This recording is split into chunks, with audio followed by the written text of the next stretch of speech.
আসসালামু আলাইকুম ওয়া রাহমাতুল্লাহ। দেশের প্রধান প্রধান দৈনিক পত্রিকার শিরোনামে স্থান করে নেওয়া আন্তর্জাতিক খবরগুলোর মধ্যে যা যা থাকছে। মার্কিন আদালতে পরীক্ষার মুখে ট্রাম্পের শুল্ক আরোপের ক্ষমতা। নিজের প্রেস সচিবের মুখ ও ঠোঁটের প্রশংসায় মার্কিন প্রেসিডেন্ট ডোনাল্ড ট্রাম্প। জুলাই মাসে ইউক্রেনে ৬,০০০-এর বেশি ড্রোন হামলা চালিয়েছে রাশিয়া।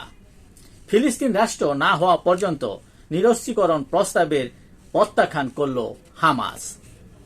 স্নায়ুযুদ্ধের হাতছানি, রাশিয়ার কাছে যুক্তরাষ্ট্রের পারমাণবিক সাবমেরিন মোতায়েন ইস্যুকে কেন্দ্র করে।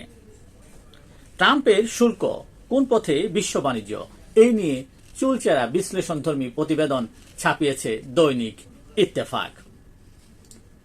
আজকের বিনোদন জগতে যা থাকছে।